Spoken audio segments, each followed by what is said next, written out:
This week on the Push Pull Legs podcast, we talk about the biggest loser and the cost of getting lean.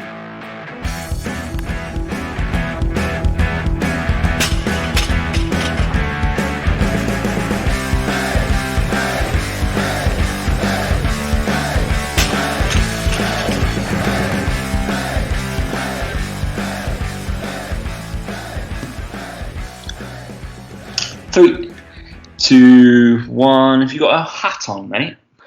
Hey guys, welcome to the Push Pull Legs podcast with myself, Damik. And me, Tom Hull. What's going on, bro? No, I've not, but I've got a selfie light. I've got a selfie light. That's so good. Cool.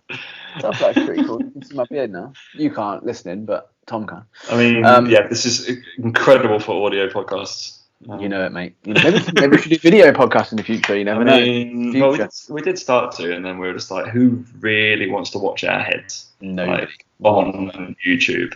I'm sure there's some weirdos that do it. Nah, I doubt it very much. So.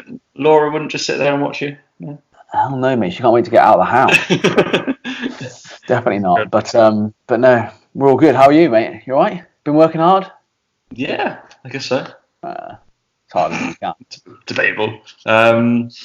January's a weird one because I feel there's a lot of prep work. There's a lot of skiing. There's a lot of work. Most people are here, right? But it is a case of there's a lot of cancellations because they realise that they've got work to do as well, generally speaking. And yeah, that seems to happen a little bit more. Or there's the whole, you've just gone back to work, so everybody's going to be sick. So you get that like this week. And then the last week of Jan is an incredibly popular business trip week. Because you kind of get back, you're like, oh, right, then I realised you need to go away to see some clients or something like that. That tends to happen the last one. So I'm sure the trainers are feeling that. And then February and March are probably the bigger months, PT-wise, weirdly, for people. And you kind of get away from the whole, well, you know it, like January, especially in Marylebone, maybe third space, is not as big as what people were like, oh, everybody's gone to the gym, yeah, they get fit, new year, new you. And you're like, it's probably more February than people start to actually. Yeah, it's the same with online stuff, really. Like it's one of those things where, as bad as this is going to sound, if you're trying to attract clients in January, they're not going to be good clients. They're not going to be the right type of client for you long term because they're looking for the short fix. So it's actually something for us. Like, well, I've certainly not done huge amounts of like trying to get new people through the door. Well, I mean, I can't anyway. But this month, even trying to get people on the waiting list, it's like there's no point because at this, they're just gonna jump on it because it's January and that's not what we're about. So it's the same thing with online coaching. I think a lot of people who are doing like the group coaching courses around this time of year, you're just gonna get people who spend a bit of money, but ultimately in the long term, they're probably not gonna be people who are that interested in longer term change and stuff like that. So it's always something to think about. But I've had some of my best clients, I don't know if I've already said this on a podcast recently, a lot of my best clients sign up in December. A lot of the people who are very committed and very switched on and know what they want to do, it doesn't matter to them what month they sign up, they just go for it. It should be. It should just be a conscious decision, shouldn't it, that you've made, essentially. And the thing is as well, some people in January do that whole thing of like, oh, I can only do this for 8 weeks and then I'm doing this and I'm doing that. It's like, well, it's like coaching is just a month-to-month thing. Like it works around those things. Like it works around holidays. It works around weeks away. Well, that's interesting, isn't it? Because that's exactly the point. Did we talk the NLP stuff last week? Did we see that? I can't remember. When did we record last week? Tuesday? Probably. All right, I didn't. To me, mate. I don't know. Because I went on a neuro-linguistic programming course on the Wednesday. Which was interesting. I don't know if I spoke to you about it. I feel like I did. Yeah. I spoke to you on Instagram about it. That's right. That's right. So I was at a neuro-linguistic programming course, which was really interesting, right? Through Third Space. This chap who like works with a hell of a lot of like CEOs and higher ups and across the country, I guess, and rates are astronomical. But we've managed to pull him in to talk to like 25 trainers. The only way we could make it cost effective. We're like 25 trainers or 25 basically our top guys, or one CEO. And you, yeah. And me, yeah. But it was quite interesting, like how he'd been working. He first worked in health and fitness, kind of NLP, when there was Holmes Place, and he was a big driver of how they were successful at the start. And how he saw personal training is when they went and saw people on the gym floor, it was something like 72% of the people wanted to lose weight. So he was like, well, that's what we want to do, right? And then he would drive people to start up conversations, not particularly sell their services, but start conversations of like, oh, if somebody's on a leg press, you'd be like, all right, what made you choose the leg press today? That would be a start of a conversation, not like, because you feel a little bit like dirty if you're going up to like, I'm trying to sell. If you feel like you're trying to sell, or you're going into the conversation you're trying to sell, they're probably going to not buy off you. But if you feel like you're just going to have an interaction or just have a conversation with somebody, probably somewhere down the line, even though it's not a deliberate sales pitch, maybe in 4 months that becomes a sale. It was interesting how he started talking about, but anyway, I digress. Shock. Massively. And to the point of we had very different points of view on PT and coaching and sustainability, where he was like, you kind of should basically teach them to fish, which I totally agree with. Like, your clients should learn stuff when you're with them. But I probably have 15 regular clients, right? And then I don't have a lot, and I see them once to 4 times a week. And they've been with me. Probably the longest one has been with me since the first 3 months of me joining First Base. And then the last one I took on would be a lady called Sarah, and that would probably coming up to maybe a year from when I took her on. And I haven't taken a client on in a year. So it was weird how he was like, no, you're meant to kind of get them through 4 months, transform their lives, and then they go and get you more clients, so they fill the slot that they're going to leave. So you see them 3 times a week, and then after 4 months, they're transformed. They've learned everything off you, and then they only have to come in for a once a month checkup, but you've still got them as a client, and then they start telling your friends. And I was like, whoa. I was like, my clients still come and see me. I was like, I've basically made it so personal training just fits into their schedule, and they don't see it as the expense. It's not that it's going to change my life. It's already changed parts of my life, and I want it to continue being part of my life because it's become a habit and it becomes healthy for me instead. And it was just he's 100% heard that before because he's been around the industry for a while. But I was just like, that's not my personal point of view. I don't want to be the transformation guy. I'd rather. I get what he's saying though. I get the point. 100%. Yeah. The point of it is you're supposed to, I suppose, empower them so that they know what they're doing, they know what things to think about. But personal training is a bit different. It's the same as what I do, I suppose. There's a degree of it where I say to people, look, after 6 months, you won't need me, but I want people to want to work with me and want me. Yeah. Because there's that whole cost-benefit ratio of going, well, what it costs is less than how much I would stress about it. So therefore, I'll let someone else do it for me. And it's like, yeah, I know this stuff. Like most of my clients know roughly how much protein they should be eating, how much water they should be drinking, how many vegetables they should be on, roughly their calorie amounts and where they need to go with it. But the stress it would cause them to have to think about all those things themselves and look at the numbers and overthink it and overanalyze, and then by doing that, then ultimately get nowhere. For them, it's like, well, no, I'd rather pay £45 a week and get someone else to do it for me. And go, well, same with you as PT. It's like, to them, it's like, I'd rather pay, 300 quid a week to not have to stress about me coming into the gym. They come into the gym. I know it's like when you're PT. When you come into the gym, they grab their towel, they're changed. Right, Tom, let's go. Whereas if they didn't have you there, they'd be like, okay, you might have a program written for you, but then they're like, okay, so how am I going to set that up there on that thing? Okay, I'll use that one there. And then by the time they get over there, someone else wants to use it. Oh, okay. Whatever. That's out of order. Or what do I do now? Although you've taught them this stuff, the analysis of doing it all just causes them to be paralyzed, and they just go, I'm not going to bother, I'm just going to go home. So then they haven't trained. So to them, it's worth it. And it's that whole thing of, I get what he's trying to say, but there's a difference between empowering them and giving them that thing, but then also creating an environment whereby they just want to work with you because you're a decent person and you're a nice guy, and they see you as someone who's, like I said, part of their life. It's different. So I kind of get what he means, and it's a nice way of thinking about it. But ultimately, you're not gonna get to a client after 6 months and go, right, see you later, go on, then you can go now. Yeah, I don't need you anymore. See you later, go and get me some clients. No, I'd rather just work with that person again. But yeah, because obviously a lot of the other guys were kind of, because I'm either their mentor or their educator or whatever, and that's obviously what I preach generally. And I'd rather them do that over long-term change and long-term like habitual change. And they're sitting there going like, buddy, we got bills to pay, so I don't particularly want to release them. I don't even think it's from a personal point of view as the PT, and that is a valid point. But even he just clearly doesn't understand that obviously this stuff goes in cycles. So yeah, okay, they've done 6 months, they've got to a certain point, but what if they want to learn a new skill? They need to advance those exercises. They need to learn something else. Like, you can have a PT client for 4 years. You're not doing the same fucking sessions with them every day, are you? Yeah. Like, it's going to progress. They might want to learn how to do Olympic lifting. They might want to learn how to do powerlifting. They might want to change rep schemes and focus more on strength, focus more on hypertrophy. They might want to focus more on, building cardiovascular endurance. And like, you can't fit all that into 6 months or 4 months of working with someone. So, that goes in cycles. Like I have that with clients. They go through different cycles, different phases where they need help, they need more help. And I've taught them stuff, but they just need that help to get through the next phase because it's something completely different that they've never done before. And that, like I say, can't happen in 4 months or whatever.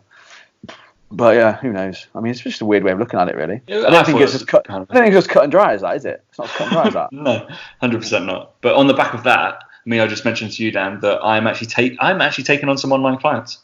Mental, innit? Oh. Jeez, the world's come to an end. No, I just decided to, because I don't normally take many on, but everything's kind of very comfortable in terms of educating at the moment. So if anybody wants to contact me through Instagram or kind of anything through here, get a hold of, or just contact Dan if you really want to. But yeah, I'm going to be doing. Contact me, mate. You join the waiting list. Might as well sign up. Use some programming. Exactly. I think just don't take nutrition advice off Tom. That's what I would say.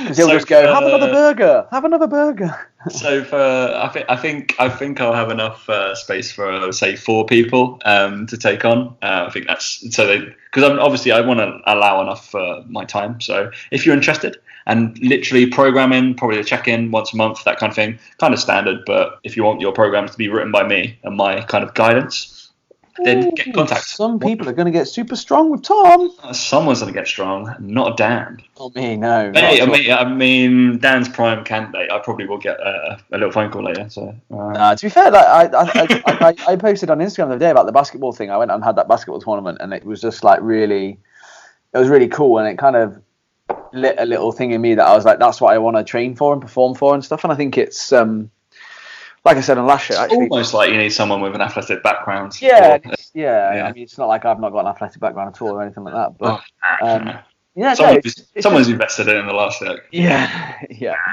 It was just interesting because I again, like we talked about before with the training and how when you came to see me, we trained and stuff. And it really is just like, that's how, for me, like now I want to train and just focus on getting strong. And I'm even going to, dare I say it, throw some CV work in at the end of sessions and stuff. Because I realized like I can play basketball a little bit, a couple of times a week. But ultimately, if I want to get better and last longer on the court and stuff, like I need to start incorporating elements of that and not like fucking sitting on a treadmill for 30 minutes, but some hit stuff. And I know I slag it off all the time. Of course I do. I slag off all the classes because they're not actually hit training. But like, it's about easing your way into it. So today I did a kilometer on the row machine. That's all I started with today. I just did 5 minutes. What was it? 4.5 minutes, something like that, kilometer. And I was like, yeah, if I have to do like 4 of these in intervals, I'm gonna be fucked. But at the same time, I was like, I need to work on it. And I think it's fascinating when, like you just said, having someone else take that stress off you and give you a plan to do because you go, right, that's my goal. I want to get fitter and stronger. Yeah. Do it for me. And for the cost of it, you're like, okay, I'll do that. Like, easy. Exactly. So yeah, whatever the cost is. I'm not as expensive as Dan because you're an online coach. I do it weekly, and you get all the nutrition. You do it weekly. Exactly. You're not getting no nutrition help from Tom other than eat more, get stronger, eat more, get stronger. I'm expecting if you want to get stronger and faster and more powerful, then come speak to me. If you want to look at Dan, then do that. Yeah. If you want to lose weight and change your physique, come to me. But I'm going to change your physique, mate. Jesus Christ. Look, have you seen this specimen? I was about to say, change it in a good way or a bad way, Tom? What was that? Anyway, if you want to get in contact, please do. Have a call or whatever. Lovely. And then which leads us on to, I did post some questions. Now, you wanted to talk about The Biggest Loser, didn't you? Oh, I saw Steve Cook on Instagram. Steve Cook's the ex physique competitor. I think he's been a physique competitor, so yeah, he can probably relate to obese people on Biggest Loser. And he works at Gymshark now, and he's like he's one of the trainers on the new series of Biggest Loser America. I don't think they do it in the UK anymore because it's shit for one, but I mean they do it in America. I think it was because they bully them and shit. I think. They bully the crap out of them, don't they? It just caught my eye because he was obviously there and did his little video and he posted on Instagram, so I watched it and I shouldn't have. It started off with him being like, this is you. You can change your life from this point, blah blah blah, and it's just like so American, isn't it? Like, so American. It's like, mate, can you at least turn around to them and go, yeah, I'm a physique competitor, ex-physique competitor who's taken drugs and got on stage to look the way I look. Can you just please tell them that before we go anywhere? Next point. And then it just obviously gone on to different clips of the show and all this sort of stuff. And then it was showing, like, clearly, obviously, Biggest Loser, not even being derogatory, it's Biggest Loser, but an obese woman jumping on a box. And I'm just sat there like, what is one thing someone overweight probably shouldn't be doing? Jumping. And what do they definitely not need to be doing? Jumping onto a box. And I get it, and I get that it's a show that you've got to make sensationalist and make it interesting. You can't just have them all sat there going, let's work on the healthy habits and just eat less food and go for walks and we'll lose loads of weight. It's not hardcore enough, is it? They've got to be there sweating, drenched, wet, all that sort of stuff. I get it. But it just annoyed me seeing that because I just think it just shows how uneducated he is. I don't even know if it was him doing it. It might not have been him doing it, but I'm pretty sure it was. I mean, he's a part of it, isn't he? Do you know what I mean? He's there. He's just a place of it, isn't he? I just think it's sad that that's the perception of it, and again, it has to be done that way. And there's far better ways to train if you're overweight. I mean, what did we say? That if they actually just tuned in every week with us, if we did it, The Biggest Loser, it was the most boring show in the world. Because we just well, yes, John here has just eaten less calories. He's eaten 1,000 less calories a day than he needs to. He's eaten a carrot and some vegetables alongside of that, and he's been and done 10,000 steps today. So he's lost John, 3 kilos this week. Yeah. We decided for him he's going to get off at Notting Hill Gate instead of Ladbroke Grove today. So he's going to walk 1 tube stop to work. Yeah. Ridiculous, isn't it? It's just like, yep. He's got a dog. He's got a dog to look after for 8 weeks, and he has to go out for 2 walks a day. Yeah, exactly. We're making a habitual change. We're not going to shock them, and they're still going to get the same results. These are all his favourite foods we've listed that he can still enjoy as part of his calorie-controlled diet. John doesn't like apples, so we're not going to make him eat them. Yeah. John on Biggest Loser with an apple in front of him going, come on.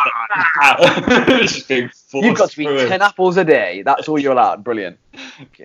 But no, I suppose it leads me on to what I chatted about on Instagram today was I follow obviously some bodybuilders and stuff, partly for content, partly because I do look up to some of them. They're quite impressive. But anyway. It's short.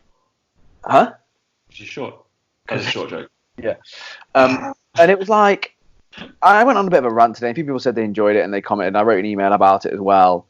Because people look up to bodybuilders, IFBB pros, people like Steve Cook, for example, when he was in his heyday. And they will look at what they eat and go, oh, yeah, this meal plan that they were on. And, I'm going to do that meal plan because that's going to get me lean. Look at them. And I had to make the point that, like, bodybuilders don't give a shit about what they eat. They don't care about the taste of their food. They just see it as serves a function, and that is to get bigger, stronger, leaner, whatever it is, right? And for them, taste is not on the priority list.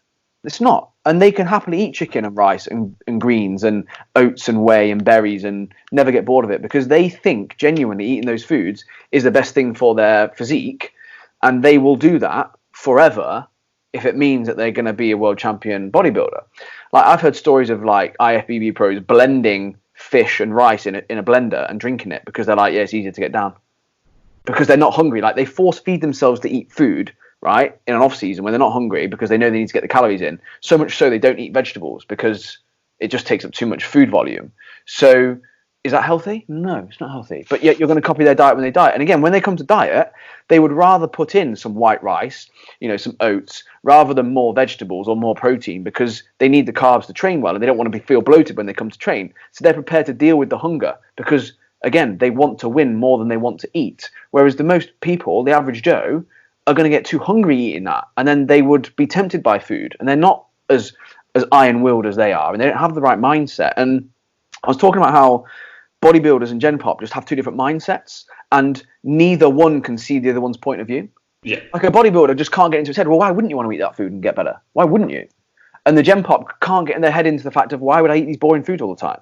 Like, because the goals are just so misaligned, and like people need to understand that bodybuilding as a sport requires you to eat certain things at certain times and do all those extra things for the 0.1% gain, even if it's not backed by research, just in case. Yeah. That's not you. So like, don't download an IFBB Pro's meal plan, try and stick to it when you diet. It's not going to fucking work for you. And I was like, I just went off on a rant really. I was just like, it's just not the same thing, and people need to see it as a sport and what it is and how extreme it is. And it's like, you're not a bodybuilder. Only bodybuilders need to eat like bodybuilders do. And it's just kind of trying to get people to see sense really with that. And it's frightening that people, only because I saw adverts for it, like I think it was Sadiq Hadzovic he's called. He's got like 4 million followers, and it was, again, download my customizable diet plan. It's like, yeah. And it was just pictures of obviously like rice and greens and chicken. And you're like, brilliant. Like, so dull. They don't need to do that, mate. Like they just need to cut back on what they're eating that they enjoy, fill up with some veggies, move around a little bit more outside the gym sessions, weight train, and they're done. It's as basic as that. And yeah, it just frustrates me seeing. And again, it's not the bodybuilder's fault, because that's just what they think they need to do to be the best bodybuilder. And that's what they did. And they do. And they do need to do that. And there's elements of what they do I agree with, even though it is boring and bland. They do need to be bro. We call it being bro. And it is. And I'm cool with that. If I was at that level, I would probably do the same. I would probably not flexible diet, because, well, why wouldn't you eliminate every tiny little percentage thing that may be an issue? But there's just this massive disconnect between looking at someone's physique and going, oh, I want to look like them. Well, you never will, because they're an elite level bodybuilder and they've worked their whole life for it. You haven't. And this is their sport. This is their life. They would rather eat those foods and win a title at Olympia than drink alcohol and socialize with friends and do all that sort of stuff. That's not the place you're in. You need to understand. And yeah, it's just it's tough with, like, I mean, we're going to talk about the modified cost of getting lean, right? So it's I think I've got one of my clients consistently. So bearing in mind, in gyms it generally does happen with, maybe there's like group instructors, right? And with group instructors, they will tend to do maybe 5-6 classes a day. They're traveling around multiple sites, and probably of those classes, they probably actually participate in like 2 to 3, right? And probably got their own training, but bless her, she puts them on a pedestal. She's like, what do I need to do to look like that, Tom? I was like, all right, well, you need to quit your job. You need to go to multiple gym sites. You need to do probably, I'm guessing she's doing 25,000 steps a day of not just training. And she's probably training 3 times a day because she's got classes all the time. And also I know she's teetotal. What? So, yep. That's her body, and that's the cost of what. I'll probably do that for years as well. Don't just do it for like a month. Yeah, she's been doing that forever. And it's just like, if you want to look like me, you train twice a week. You attempt to get 4 times in. I've been actually good. I trained twice. I trained on a Friday night last week. Wow. Friday night. Yeah, I just think it's one of those where, like, with all my clients, like I try and show a lot of it and show what they do. And you know, it's things like not missing out on birthday meals and birthday weekends and drinking and still getting in good shape. And it's kind of like all those people you see at our photo shoots, they get in fantastic shape. It's not that you can't, you know, there's this other thing where it's like, no, you can still get in fantastic shape, eating flexibly, drinking, all that sort of stuff. You do have to cut it back to a certain degree at a certain point when you're doing something like that. But you can still do it.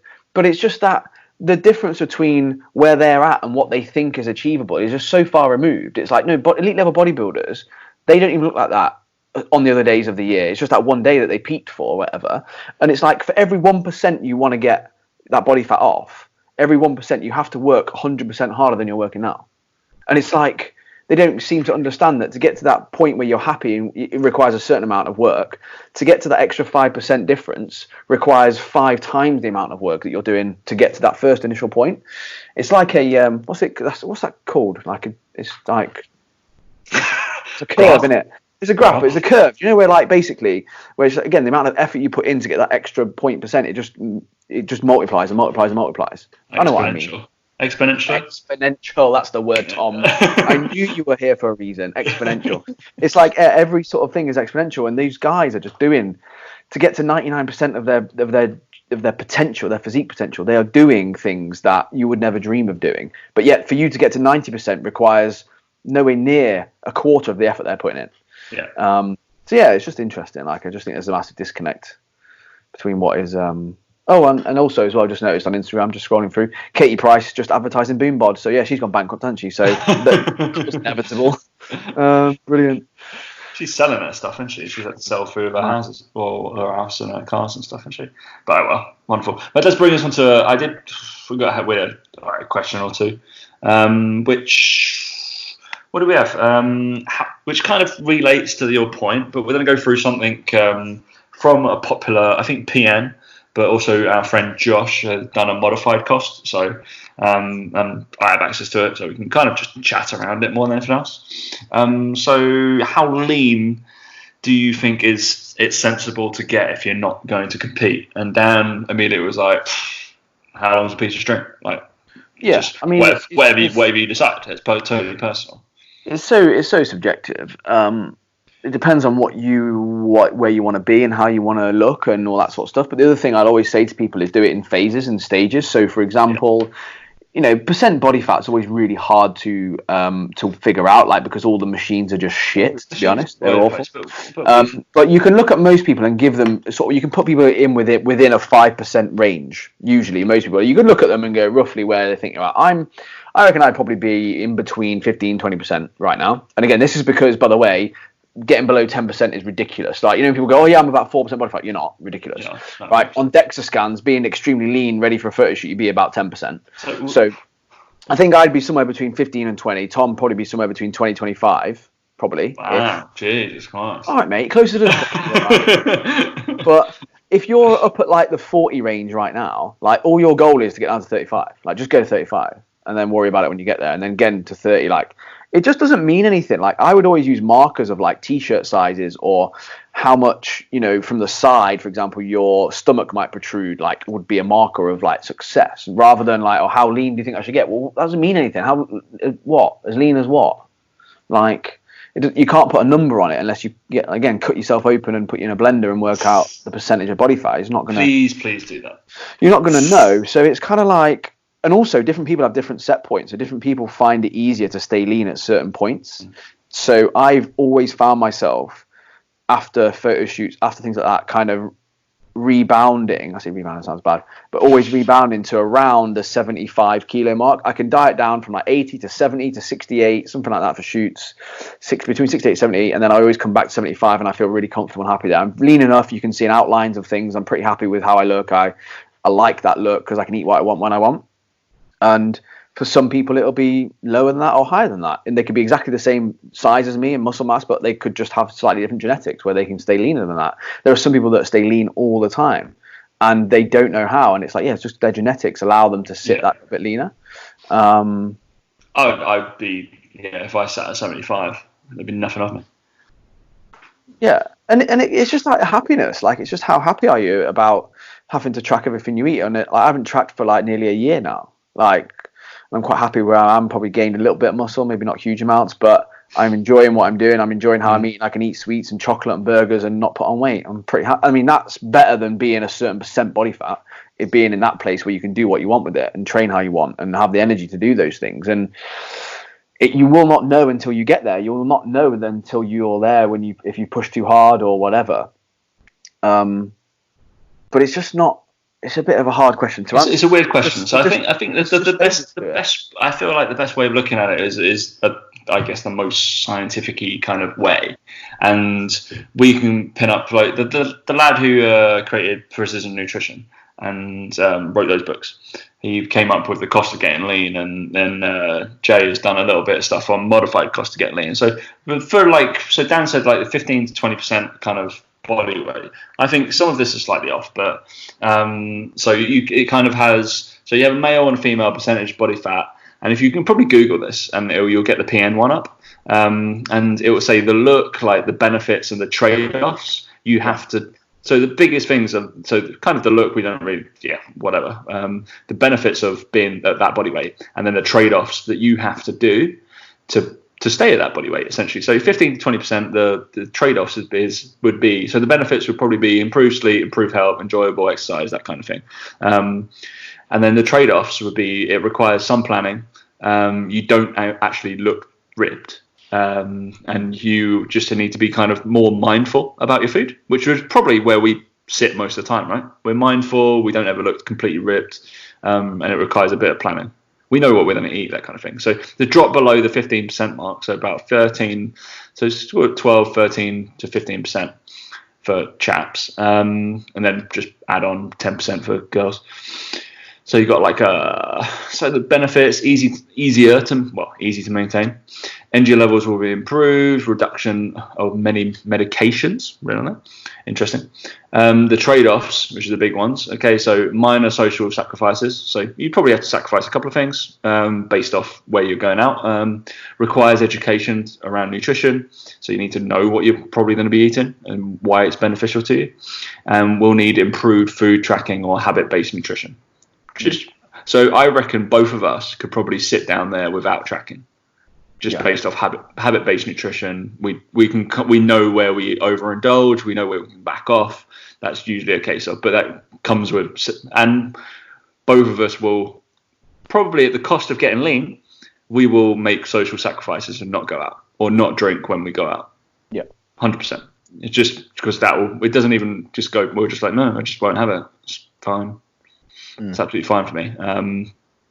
So yeah, then you got the male. It's like 10 to 12%. Again, add 10% for females. So this is when you've probably got a little bit more abs, kind of thing. So fit appearance, relatively easy to maintain once there, or practicing. So requires planning and attention to diet. We'll need to track food and calories, and we'll need to cut back on alcohol. 100%. I think that's for us to get there. We'd probably have to track pretty well.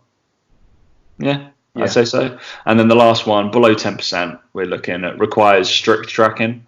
We'll struggle eating out just because we don't know what's in it, 100%. Yeah. And all food and drink will need to be either prepped or tracked or made at home. I think that's probably, if you want to get below 10% body fat, I think that's the case. Yeah, and it's interesting going through that because a lot of our clients who do photo shoots will go through those. You go through those stages. They'll go through those stages. It's the trade-offs that you're like, oh, do I really want to be there? All right, well, you're not going to look like this. Do I really want to give up that? And this is a conversation that I would have with weight loss clients, and I'd be like, do you feel like you can give that up now? Then no, we're not going to aim for this. Do you feel like you can give that up now? Maybe down the road when they're at about the 15% mark and they've made the trade-offs there, then they're like, actually, no, I'm ready to go there. So it's finding their kind of section. So look it up if you're a PT that you're struggling to kind of get the point across of what would it be like? Realistic expectations. So you can kind of lay it out to them. You'd be like, where do you think you sit within the modified cost of getting lean? So, and the trade-offs is the biggest one, not anything else. The trade-offs, what they're willing to give up, or what they're willing to do for you or for themselves is big, massive.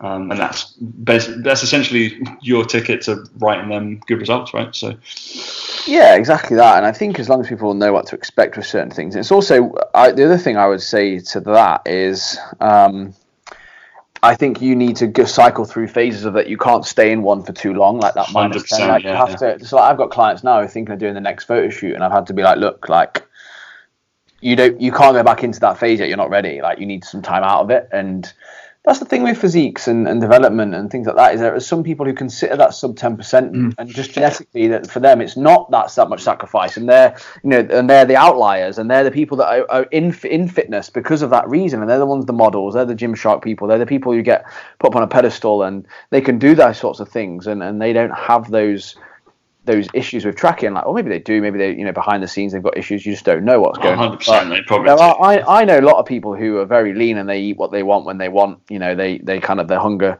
signals aren't a huge issue for them and stuff. So it is, it's so unique and individual, but I just think my goal, again, people will argue that this probably isn't the case, but my goal is always, I would rather look good in a t-shirt and eat what I want, when I want, enjoy life, train hard, than look good without a t-shirt on and have to track everything and be a dick to be around because I have to worry about all that sort of shit. Because ultimately, how often do you actually get your abs out all over the place? Like, I don't. Like, I'm not the most confident person anyway. Like even on holiday, I wouldn't walk around unless I was in a swimming pool. I wouldn't walk around without a top on. Some people like to do that. Mainly because if either of us did that, we would be burnt to a crisp within 15 seconds. Well, there is that element.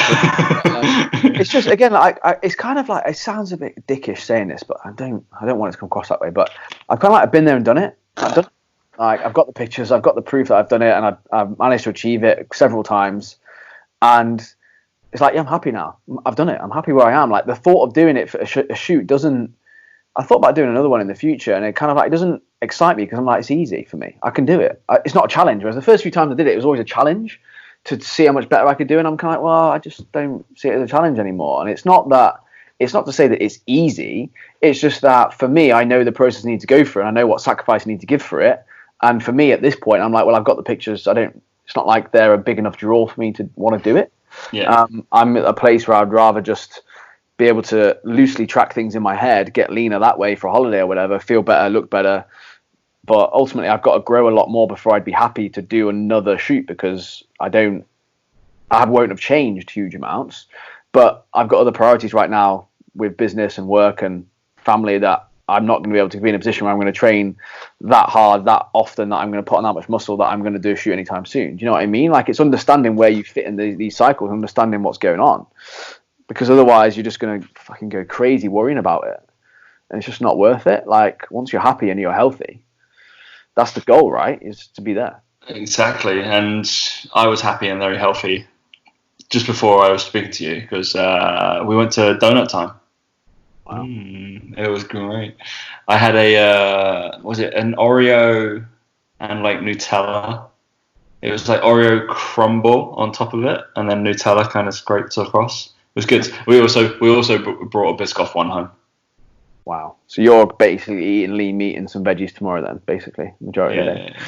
I've had my veggies. I'd had some courgette. Good lad.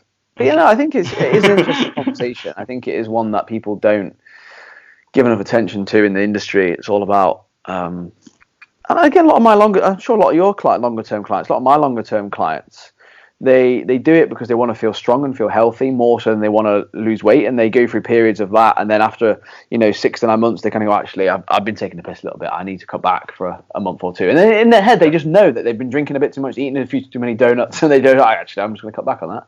And that's what we do. That's what I do. I know when things start going awry because I start ordering things on like the online food shop. I'm like, hang on, what am I doing eating that now? That's stupid. Take that back out again. Back to the bacon medallions, back to egg whites. And it's that sort of thing that it just becomes second nature to you eventually. But who knows? Wonderful. Another question we had, have we ever trained each other? Or have we ever coached each other? I think coaching and training only a little in person. bit. Only in person. Yeah, I don't think, and it's an interesting. I think we talked about this previously. We were, even though I guess if we read a gun to your head, we respect each other as coaches, but we were friends before we would ever do anything like that. So I always think the friends before coaching is bad. Coaching before friends is good. It's not even that. It's just when someone doesn't know anything. That's why. It's not even that. It's when someone's so close to you, you just don't have that accountability. Like I know with Tom, I had a phone call booked in on a Thursday. I could be like, "Oh, Tom, can I just rearrange? I can't make that now." Yeah. Whereas it's like if it was someone else who I was paying a lot of money to, I wouldn't do that. So it's more that sort of thing. It's not that there's no respect. It's just it's a different thing. Probably program the same way as well. So it's like, well, I know, like Tom knows that I'm going to put him on low calories. It's like, I think it's different. Like coaching like that, fine. When we're doing business stuff together now, but it's just going to be I feel like that's a little bit different, and we enter a different conversation now. But it's still weird. Yeah, we never have. No point. Yeah, go get another coach. Make new friends. Because one of the biggest things I think, especially So I, generally speaking, on the online clients that I would have would be people who have trained for a while or are personal trainers. And exactly why I had an online coach previously was to learn a different way of programming and how somebody else had that approach to what my goal was. And yeah, like I say, probably me and Dan would probably program very similarly, probably maybe a little bit different now, considering we've both been in separate, I don't know, parts of the industry for a while, but still incredibly the same. As sad as it sounds, I do wish we lived closer, because I would like to train with you every session. Like that would make me accountable. That be like turning up to. I'd do the sessions then. That's 100%. We used to train together all the time. So that was accountability. We probably, I don't know, if we were doing something slightly off during a session, maybe we would critique it, but not as in a dick way. But that's probably the biggest amount of coaching. That's about it. Yeah, it'd just be like, stop being a fucking dick and do it properly. Just like when Dan could bench more than me, I listened to him. Yeah. Remember those days. 100%. Remember those days. Yeah. Long gone. Now I'm like, oh, it's great. I can just walk up to 100 kilos and start benching it. I'm like, remember when I couldn't do that? God. That was bonkers. That was anybody who feels bad that they can't bench 100 kilos. It took me over 6 months. I could probably bench 95 for 4. No, you're on like 97 and a half. Like, you do all the reps in the world of that, and you just couldn't do 100. Couldn't do 100. I think it was mental. But yeah. All right, I had one more thing to talk about, mate, because I shared a post. It was by Joel Sanders. I quite like him as a coach. And it was just something, because we're going to be doing the mentorship stuff. I guess we'll start advertising a little bit more for people who want places on it. March? That's correct, isn't it? March. For launching in April. So it's like having a solid mentor is like getting a cheat code to a video game. They can help you dodge landmines, solve problems better than you could ever do at doing it alone. Which it kind of just resonated. Like, I think I've learned more from other people or kind of mentor-y type people who I've looked up to than probably academia.